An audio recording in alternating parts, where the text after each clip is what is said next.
पुणेकर नागरिकांच्या हिताला प्राधान्य देऊन भारतीय जनता पक्षाने कायम पुणे शहराच्या विकासाची भूमिका घेतली आहे आणि त्यामध्ये मेट्रोसारख्या प्रकल्प हे महत्त्वाकांक्षी प्रकल्पांना भारतीय जनता पार्टीने नेहमी पाठिंबा दिलेला आहे।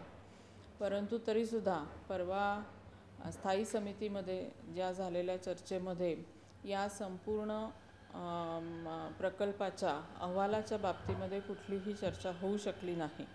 त्यामुळे या संपूर्ण प्रकल्पाचं जोपर्यंत डिटेलिंग होत नाही तोपर्यंत आम्ही या संपूर्ण भूमिकेबद्दल साशंक आहोत। आम्ही या विषयामध्ये संपूर्ण अहवाल, अंतिम अहवाल हा लोकांच्यापर्यंत, सर्वसाधारण सभेच्यापर्यंत पोहोचवण्याची मागणी करत आहोत।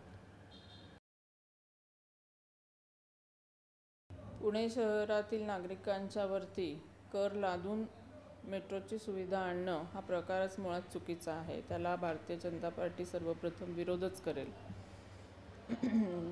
मेट्रोच्यासाठी अनेक वेगवेगळे पर्याय हे उपलब्ध आहेत। त्या उपलब्ध पर्यायांचा महानगरपालिकेने विचार करावा।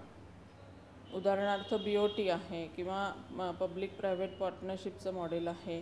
याचा विचार करून आयुक्तांनी तशा प्रकारचं प्रपोजल हे स्थायी समिती आणि सर्वसाधारण सभेपुढे ठेवावं।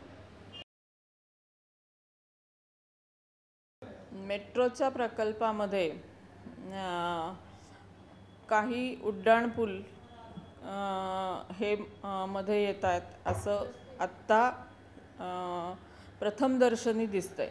परंतु त्याच्यामध्ये काही चेंजेस करून ते त्या दृष्टिकोनातनं विचार करून अनेक विषय हे मार्गाला लावले पाहिजेत। परंतु हा संपूर्ण प्रकल्प आत्ता हे जे रस्ते आहेत ह्या मूळ रस्त्यावरनंच जाणार आहे। त्याच्यामुळे आजूबाजूच्या घरांचा या ठिकाणी फारसा काही संबंध येईल असं वाटत नाही।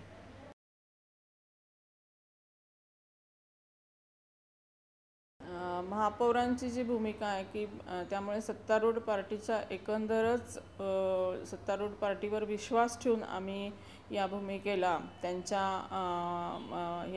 आम्ही पाठिंबा दिला। परंतु आता मात्र पुन्हा विचार करण्याची वेळ आली आहे।